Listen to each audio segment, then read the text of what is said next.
हमके वट सावित्री के व्रत रखे के बाद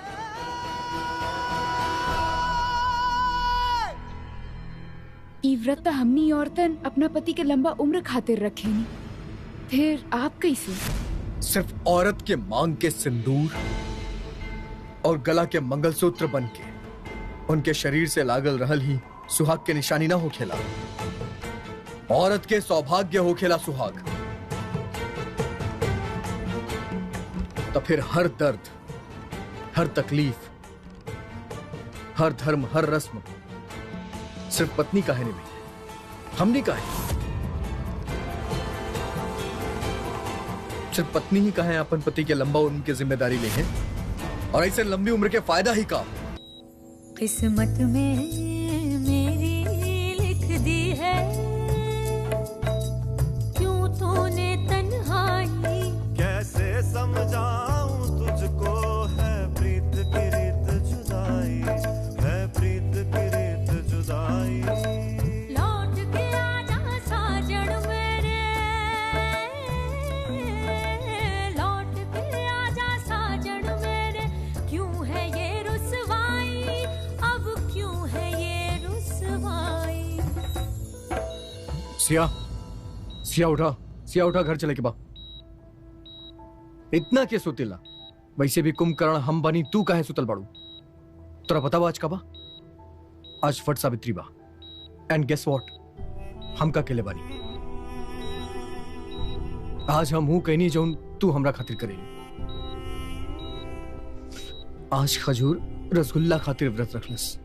वैसे रसगुल्ला कितना बार कहले बानी हमके रसगुल्ला मत बुलावल कर। देखा ना, देखा का पहन के घुमाता नहीं, सब हंसत रहे। तू उठबू ना तो तू भी हंसबू प्लीज। अगर हमार मजाक बनेलू ना तो बात ना करब हम तोरा से। खजूर कहीं का। पता बस सब औरत लोग एक बात बोली कि सिया कितना लकी बाड़ी, ओकरा राम जैसन हस्बैंड मिलल। अगर ना उठबू ना पटा ले क्यों के पटा ली सिया। एक बार देखा ना, बहुत फनी लागत बात। सिया देखा ना,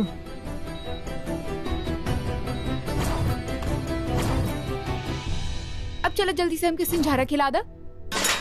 ना खाए के बाम के ही खाना। आज खाला नेक्स्ट टाइम से ना बनाई। आ गई चांद। स्टॉप दिस नॉनसेंस सिया। मजाक के एगो हद हो केला, मगर आज तो शायद सोच के आयल बाड़ू के मजाक के सारा हद पार करे के बाद। तो हर जिंदगी में अगर हमार कोनो जगह नहीं है तो चल जाए हम तो हर जिंदगी से ना। ये अच्छा तरीका बा हर बात मनवावे के।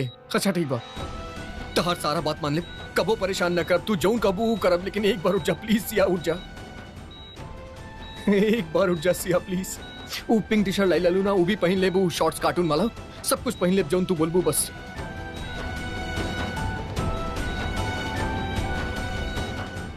तहार गुलाम बन के रहा। हाँ, एक एक बात माना, ना रह सकेली तारा बिना। तो हमरा बिना रह ना पाईबा। सही कले रहलू तू। एक पल ना रह सकेली तारा बिना। लौट आवा प्लीज, प्लीज लौट आवा से।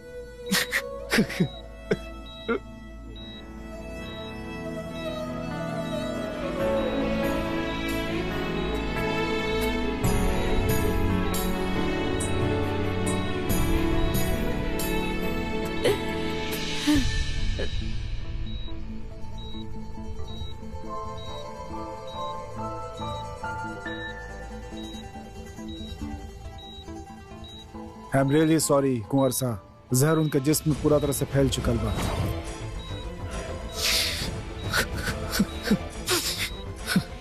कैसे कैसे सुतल बाड़ू सिया? सिया बहुत नाटक हो गए। सिया उठा, वेकअप सिया, वेकअप डेविड। उठत काहे नहीं के दादी? साथ जिए मरे के कसम खाई रहली, कैसे कैसे मर सकी? हमने दोनों मिल के मौत के सामना कर।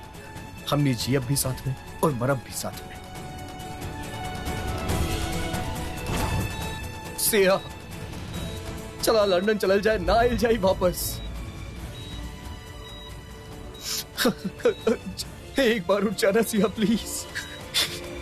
सिया प्लीज एक बार सिया उठ जाना सिया।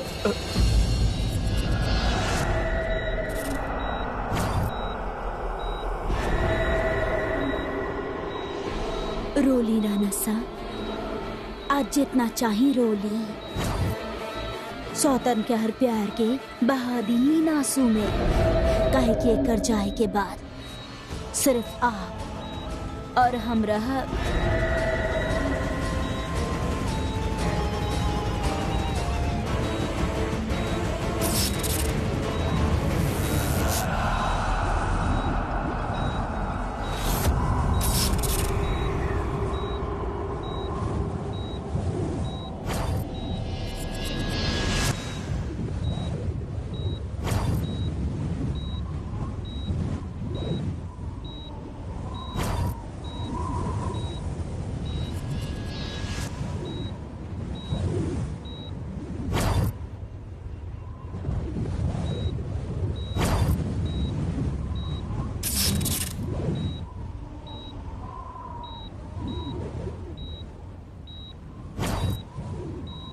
डॉक्टर एक सारा खून में जहर फैल चुकल बना। हाँ, आप एक बॉडी का सारा खून निकाल दी, जहर के एक बूंद ना बचे के चाहिए।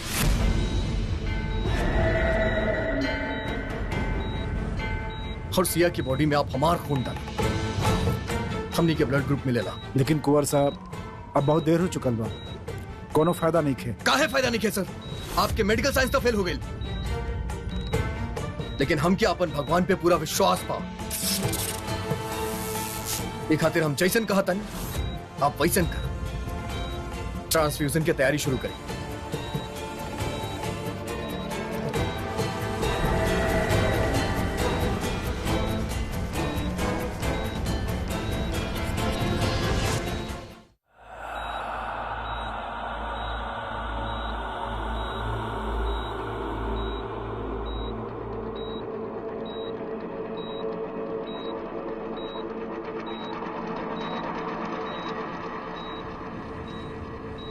This is so funny, little bunny. ये सब लोग कितना बेवकूफ बाड़े, एगो मुर्दा में जान डालने की कोशिश कर रहे बाड़े। Anyway, finally, Sia woman is dead. I don't care, सिया जिंदा रहे या मरे, हमरा खातिर राम के जिंदा रहल बहुत जरूरी बा। होकर जिंदा रहल हमार मिशन खातिर बहुत जरूरी बा। डॉक्टर साहब, अब एकर बात तो हमने के सिया ठीक हो जाई ना। हमार मतलब बाकी जब इस सारा जहर वाला खून निकल जाए, नया खून जाई, फिर तो कोनो प्रॉब्लम ना हुई ना डॉक्टर साहब। आई एम सो सॉरी रानी माँ, आप लोग समझे की कोशिश काहे ना करत तानी। देखिए बात सिर्फ खून की नहीं खे, टाइम भी मैटर करेला। और कुंवर रानी सा के पास ट्रीटमेंट खातिर टाइम नहीं खे। वो सिर्फ एक शरीर बानी, ऑलमोस्ट मर चुकल बाड़ी।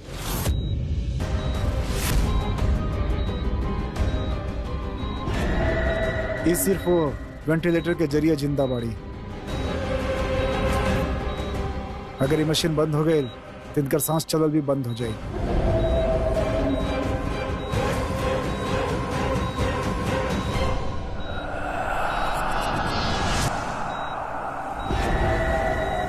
ता अब बंद करतानी तमाशा। बहुत बहा ले लिया आप अपन खून इस सौतन खातिर राना सा। अब और ना।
सिया, oh my God.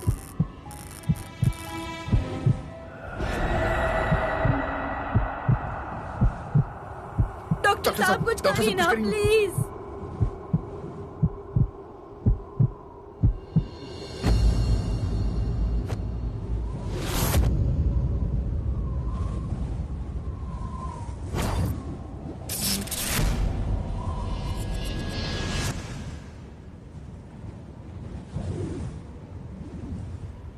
She is no more.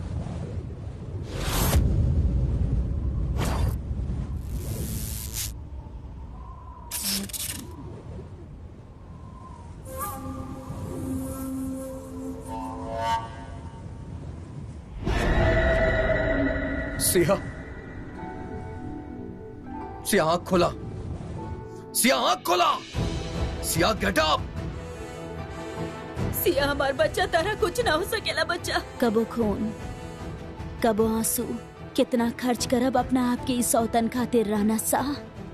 सिया अगर तू आज ना उठ लू ना तय करी है मतलब होगी कि सिर्फ पत्नी के प्यार सच्चा हो खिला पति के ना, सिर्फ पत्नी की तपस्या सच्चा हो खेला पति के ना, कि सिर्फ पत्नी पतिव्रता हो सकेली, पति पत्नी व्रता ना हो सकेले। सिया उठा ना, बहुत हो गए तो नाटक। सिया उठा, सिया आंख खोला, आंख खोला सिया।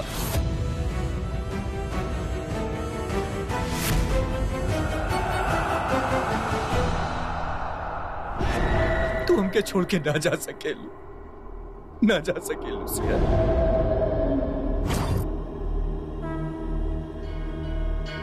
हे माँ भगवती, ई का कर रहल बानी आप? ई दिन देखे खातिर बुलैल रहनी आप अपनी बेटी के अपने दर पे? मत साबित करी कि कलयुग में बुराई के राज बा, अच्छाई के कोनो अस्तित्व नहीं घे। हे माँ, मदद करी हमरे को हरानी सके, मदद करी माँ, मदद करी।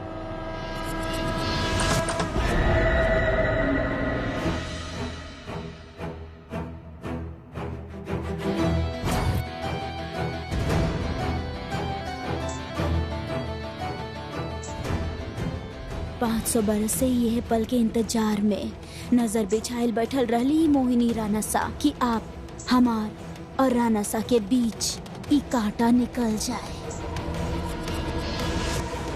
और कब हम अपन राना सा के करीब जाएं। आज अपन कंधा के सहारा देके अपन आंचल से उनकर आंसू पोंछ के दो दिल के मिलन के शुरुआत करी मोहिनी।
नर्स,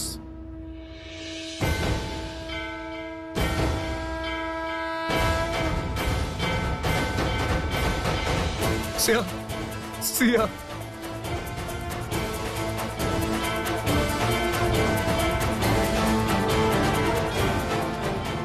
ना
राम,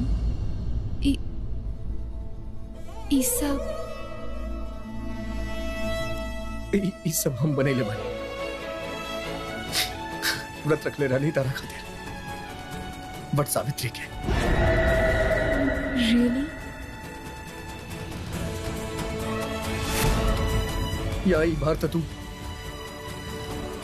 अगली बार कबो ऐसा कहलू ना तो छोड़ब ना तारा के।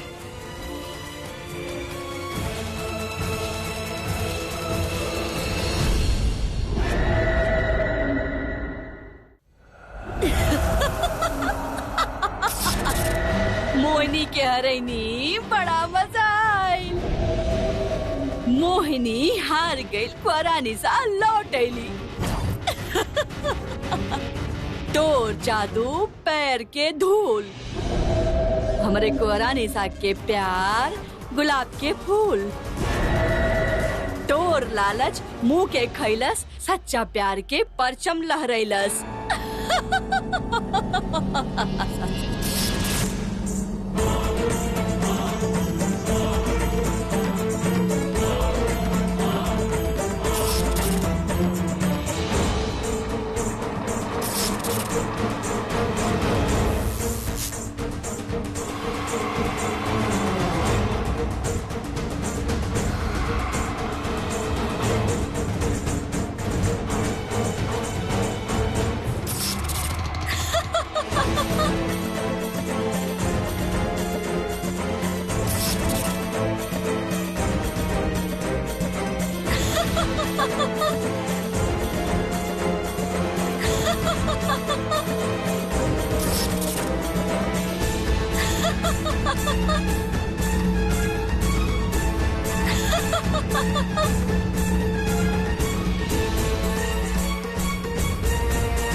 राम, आज वट सावित्री के दिन तू हमार मांग में सिंदूर ना भरला?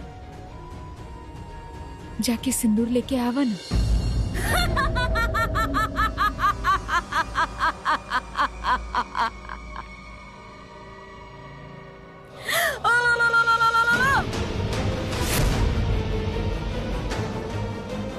जेबा अब आई न सौतन खुद मौत के मुंह में। अब केहू न बचा पाई। जाके सिंदूर लेके आवा ना। एक सेकंड रुकी, इनका हालत सुधर रहल बा, लेकिन ये अभी भी बहुत कमजोर बाड़ी। ऐसे हमने के इनके अंडर ऑब्जर्वेशन रखे के होखी। दादी माम, सिया के ध्यान रखिए। डॉक्टर, हाँ हम सिंदूर लेके आता नहीं। हाँ बेटा। हम अभी आता नहीं सिया।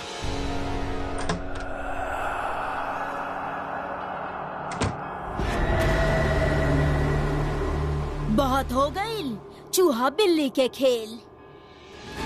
अब जंग आमने सामने के होई। मोहिनी छुप के ना, अब खुल के वार करी। अनर्स, जी कुंवर सा, यहाँ आसपास कोनो मंदिर बा हमके सिंदूर लेवे जाए के बा। हॉस्पिटल से तन्नी सा आगे राम टेकरी के मंदिर बा। सिंदूर आप वहाँ से ले ली। Thank you. Thank you.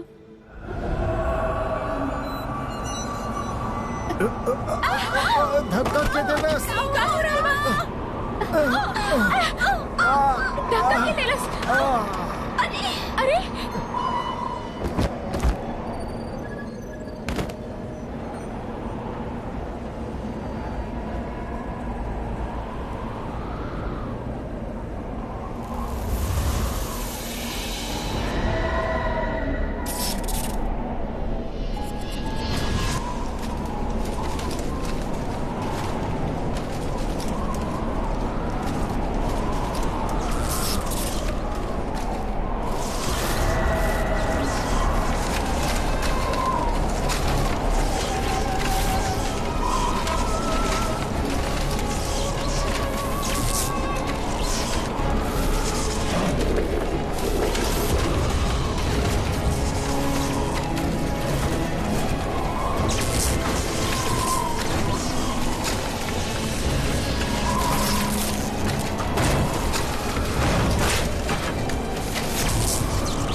Thank you, thank you, thank you, thank you so much.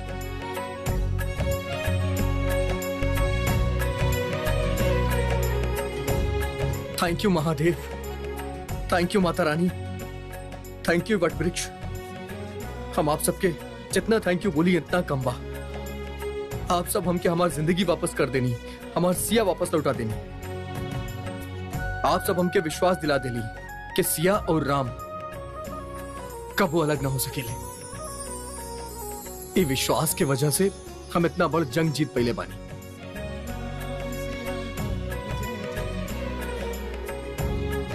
Thank you.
दादी माँ, दादी माँ, दादी माँ, ई का हो गई? ई का सिया,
दादी माँ,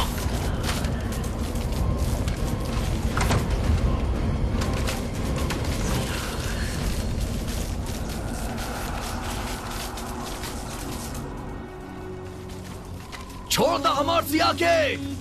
सिया, सिया, सिया, दरवाजा खोला।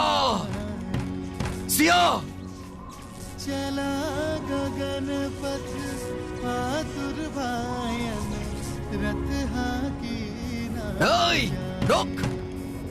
सिया बाहर निकला वहां से। सिया, जय जय राम राम सिया राम सिया राम जय जय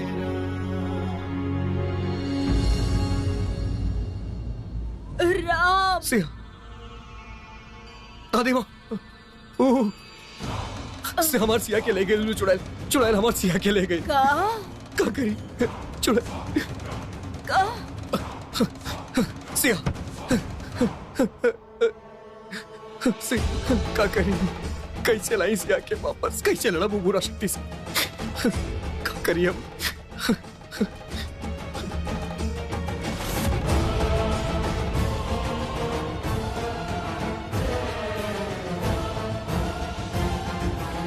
राम, राम अब कहाँ जात बानी? राम रुकी, राम।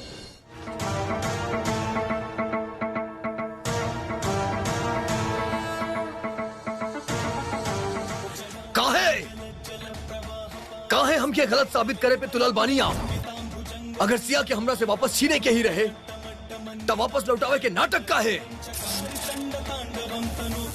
कौनो इंसान होत तो हम लड़ लेती खुद, लेकिन चुड़ैल, चुड़ैल से कैसे लड़ी? कहाँ जाए? केकरा से मदद मांगी? हम का करी? हमके कुछ समझ में नहीं आवत।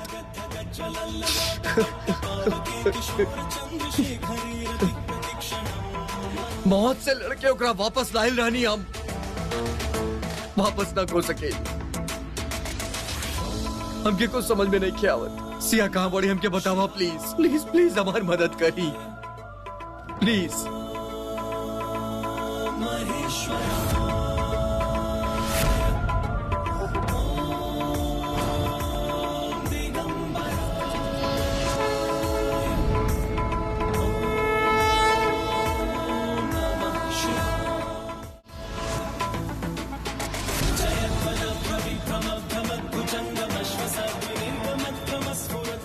सिंदूर लेवे आई रहनी यहाँ पे। सिया उठा थी हमके सिंदूर लेवे भेजली। अपन सोना मांग बर्दाश्त ना भइल ओकरा से। कहल जाला सिंदूर में बहुत ताकत बा। यही के भरोसे जिंदा बाड़ी हूँ।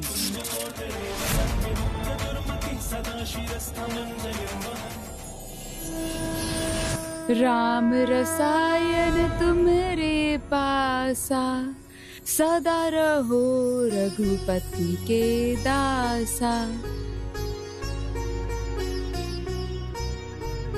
एक बार हनुमान जी सीता माँ से पूछनी कि वो अपन मांग में सिंदूर काहे लगावेली। सीता माँ कहनी कि सिंदूर राम जी के लंबा आयु के प्रतीक बा।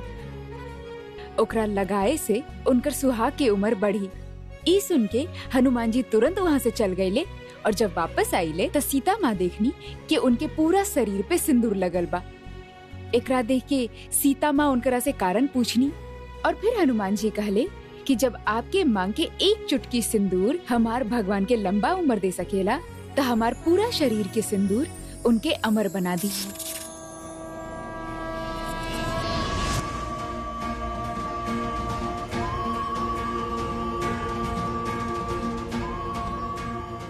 हनुमान जी अपन भगवान के लंबा उम्र खातिर इस सिंदूर अपना पूरा शरीर पे लगैले रहे और आज हम अपन सिया खातिर इस सिंदूर अपना शरीर पे लगाए। अगर हम सिया के भगवान बानी तो वो भी हमार भगवान बानी। अगर हम सिया के सुहाग बानी तो वो भी हमार सुहाग बानी। अब आपके जिम्मेदारी बा इस सिंदूर न तसिया के मांग से मिटे के चाहिए और ना हमरा शरीर से।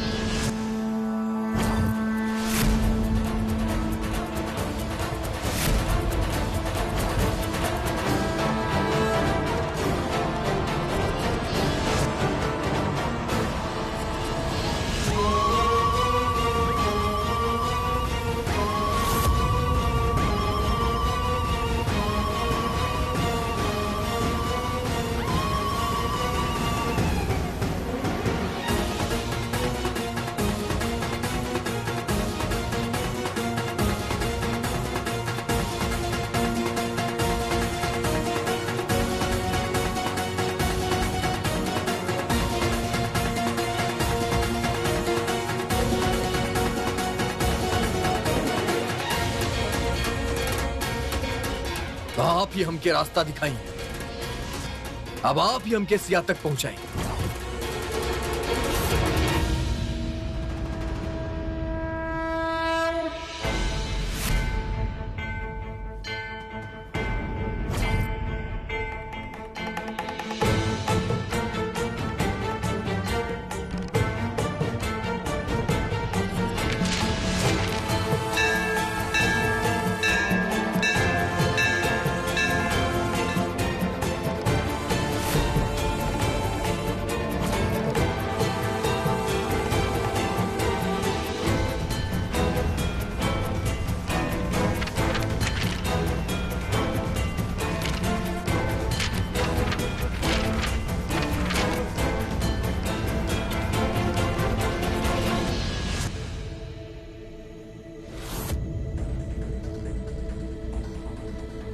तहरा पता बा राम, ई रामायण हमनी के जिंदगी के आईना बा। एकरा में हमनी के हर प्रॉब्लम के सलूशन बा। अच्छा, हाँ, कबो ट्राई करके देख लियो।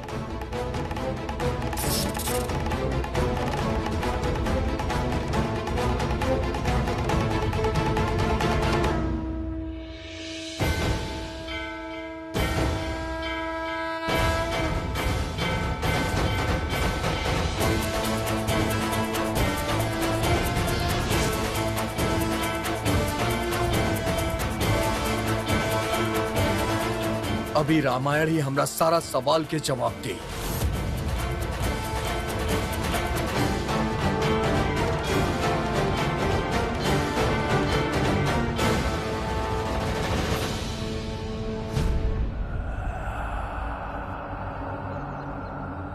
सिया, सिया,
इत सिया के मंगलसूत्र ह।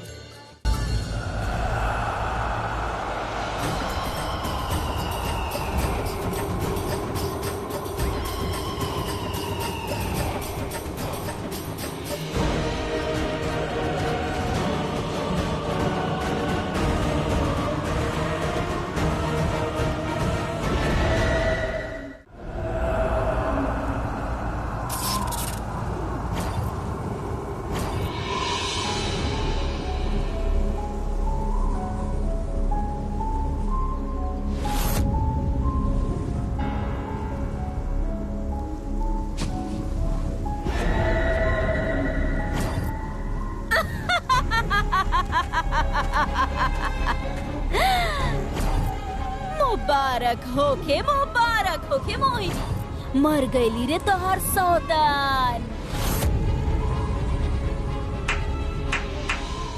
निकल गईली ओकर जान, जे हमार जी के जंजाल बन बैठल रही।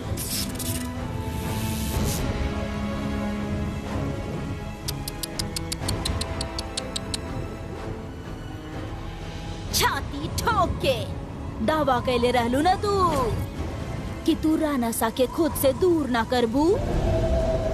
तल्ले हम तारा के उनका से दूर कर देनी।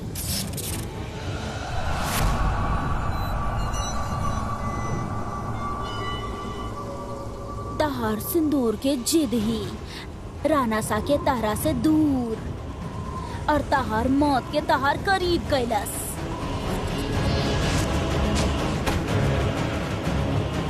हमार इंतजार, प्यार और बलिदान के आगे 7 वचन, सिंदूर और मंगलसूत्र ना टिक सकेला।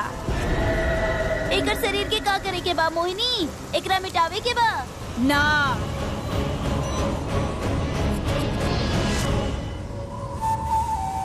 एकर जीते जी एकरा मारे के अरमान पूरा ना कर सकनी हम। बाकी एकर मरे के बाद एकरा रौंदे के मजा ना छोड़ी मोहिनी।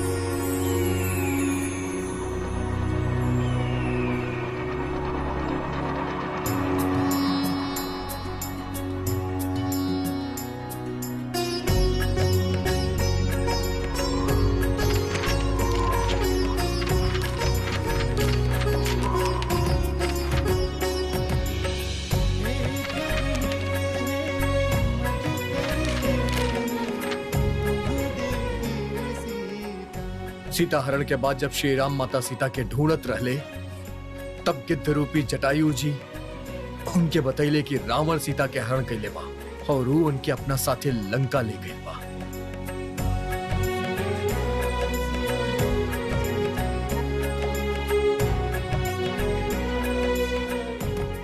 जटायु